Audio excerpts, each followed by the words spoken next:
Ya, kembali di Newsroom JAK TV, pemirsa.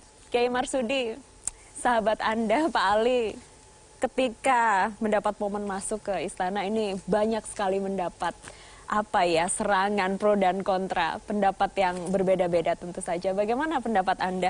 Ini di tahun politik tapi tetap harus menjaga ukhuwah Islamnya. Jadi memang kalau kita mau mendengarkan semua orang, mau yang setuju atau yang tidak setuju, nanti bingung sendiri. Bingung sendiri. Yang penting kita itu sudah punya al-hadaf. Al-hadaf. Tujuan kita sendiri apa ke sana. Sehingga ketika sudah kita punya tujuannya apa, caranya mencapai sana apa, untuk apa, diukur seberapa manfaatnya sih kita di sini itu. Kalau ternyata kita yakini di sini manfaatnya lebih besar, mau ada orang ngomong kayak apa, alhamdulillah, diterima saja. Yang baik, alhamdulillah. Yang jelek, alhamdulillah juga. Karena itu alat mengkritik, memperbaiki diri kita. Itu kalau situasinya demikian. Nah, apalagi dalam situasi lebaran kayak gini. Bolehlah kemarin itu kenceng-kencengan ngeritik sampean, habislah total itu. Ya. Tapi sekarang ini lebaran ini hati kita ikhlaskan aja kepada mereka. Amin ya Allah, amin ya Allah, amin. Kita lepaskan semuanya dan mereka insya Allah niatnya juga lagi memperbaiki negara kita. Nah, ketika demikian, semua mereka adalah saudara kita, semua mereka adalah brother kita, semua mereka adalah bangsa kita yang tujuannya adalah ingin membangun bangsa ini. Memang dengan caranya, ada yang dengan caranya nyupit sedikit, ada yang caranya gerus lebih banyak, ada yang caranya dengan memuji. Nah, tapi itu semua saudara kita, dan insya Allah momen lebaran inilah kita mendapatkan maghfirah dan mendapatkan pertobatan kita diterima. Makanya, Mbak, coba bayangkan nih, kok mau yang namanya lebaran di Nusantara ini, lambangnya ketupat tuh. Kenapa? Nah, ini coba kayak apa ini? Kayaknya di Saudi juga nggak ada itu lambang ketupat. Ya. Di Mesir nggak ada itu ketupat. Gairah maujud, betul. Ya, di sana nggak ada pohon kelapa. Karena nggak ada pohon kelapa, jadi nggak ada ketupat. Tapi ini menunjukkan apa? Coba ketupat itu janurnya dari pohon kelapa yang tinggi, nasinya dari yang jauh bisa ketemu. Betapapun yang tinggi di sana, tapi bisa ketemu dengan yang jauh, nyatu di satu tempat. Maka kalau orang Jawa itu kalau makan ketupat ditambahi dengan bumbunya santen. Ada ketupat keceplung santen. Sedoyo lepat nyuwun ngapunten. Apa artinya? Itu orang Jawa. Apa artinya? Ketupat keceplung santen, sedoyo lepat nyuwun ngapunten, itu artinya semua kesalahan kami mohon dimaafkan. Oh, Masya Allah. Dan semua yang ada sudah kita maafkan semua. Yang mengkritik lah, yang mentweet lah, yang pakai medsos, yang kemarin sekarang lagi mulai sadar dirinya. Oh iya, saya kemarin selalu bikin hoax. Saya selesailah duduk di sini, selesai. Sudah cukup. Nah, semuanya kita mulai dari zero lagi untuk ke depan. Itulah yang disebut taubat. Maghfirah atau istighfar itu amma salaf. Meminta ampunan dari hal-hal yang lalu. Tapi kalau taubat, amma yastakbal. Jadi sesuatu yang akan ke depan.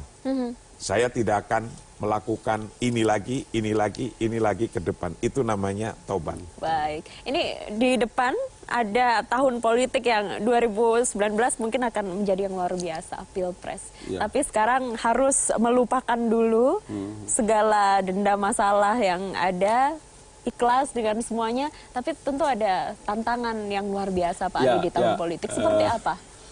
Kita harapkan di tahun politik ini, karena Indonesia itu memiliki peradaban yang benar, kata Kiai Marsudi tadi, hampir tidak pernah kita temukan di bangsa manapun di dunia ini. Peradaban itu kan kita berharap nanti para pelaku-pelaku politisi itu, pelaku-pelaku yang memainkan peran-peran politik itu adalah orang-orang yang memiliki kemampuan intellectual knowledge yang bagus. Kalau intellectual knowledge yang bagus itu, maka dia pasti menjaga tutur.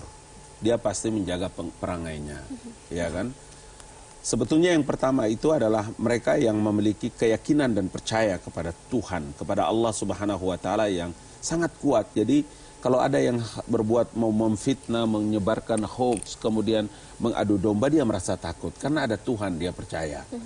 Yang kedua tadi intellectual knowledge, yang ketiga tadi sempat disinggung oleh Kiai tadi menyangkut culture, budaya. Budaya kita itu adalah budaya sopan santun, budaya jangan perlakukan orang dengan cara yang tidak bagus karena Anda akan diperlakukan dengan cara yang sama, atau bisa jadi orang memilih diam gitu loh. Sehingga kultur itu bisa mendominasi dari perilaku-perilaku tanda petik sifat kebinatangan menjadi sifat al-insaniyah, sifat-sifat kemanusiaan.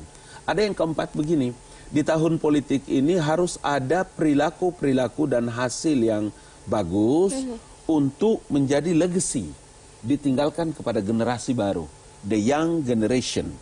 Ada generasi baru tentang cara, jadi generasi kita itu nanti melihat bahwa, oh begini cara orang berpolitik, dia bisa keras, tetapi dia santun. Dia bisa marah, tapi dia tidak menunjukkan ekspresi yang membenci. Dengan begitu maka ada kultur bagus yang dibangun.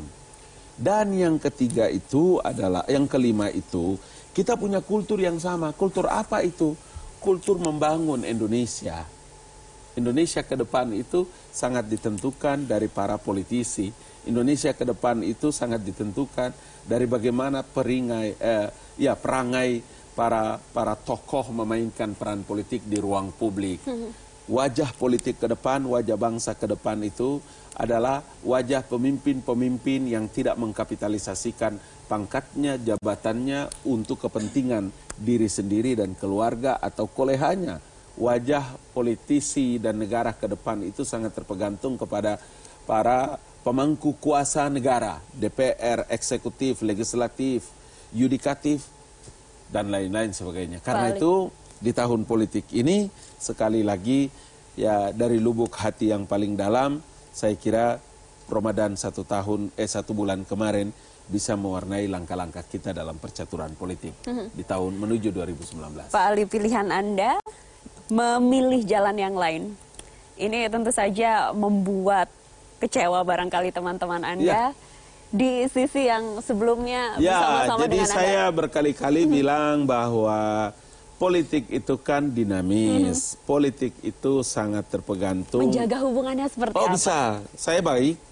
Saya kemarin ketemu Mas Bowo, kemudian bicara juga, ketemu dengan teman-teman mantan koalisi Merah Putih kemarin. Saya berjumpa juga pada waktu kami silaturahmi halal bihalal juga. Dari satu tempat ke tempat yang lain, berkunjung ke yang satu, kirim WA dan teleponan biasa, ketemu ngopi biasa saja. Karena politik itu kan dinamis. Yang mereka pikir itu adalah masa depan bangsa, yang kami pikir adalah masa depan bangsa. Bahwa kemarin koalisi Partai Golkar itu ada di Merah Putih, pergantian ketua umum, kemudian kami memilih bergabung dengan pemerintahan Jokowi JK. Kemudian ketua umum masuk menjadi salah seorang menteri, kemudian kawan-kawan kami di parlemen juga membackup menjadi barisan pemerintah untuk membackup jalannya pemerintah. Saya hari ini ditunjuk oleh Bapak Presiden, diangkat menjadi mata, mulut, dan telinga, menjadi corong, menjadi speaker dari pemerintah di kantor kepala staf kepresidenan. Saya pikir ini normal-normal saja. Dan kita tidak punya komitmen apa-apa, ya. Tidak ada komitmen apa-apa. Koalisi itu menjadi sesuatu dinamis, ya, memberikan dinamika politik yang bagus, yang santun, asal kita jaga untuk tidak saling menyerang. Bahwa kemarin-kemarin pernah kita lakukan serang menyerang, kemudian ini dan seterusnya.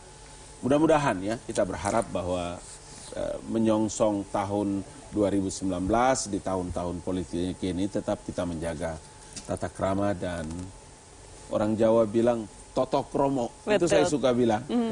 Tutur kata yang bagus, kemudian menjaga perangai di ruang publik. Menarik. Kali kita lanjutkan perbincangan nanti di segmen terakhir, pemirsa. Tetaplah bersama kami di Newsroom, kembali saat lagi.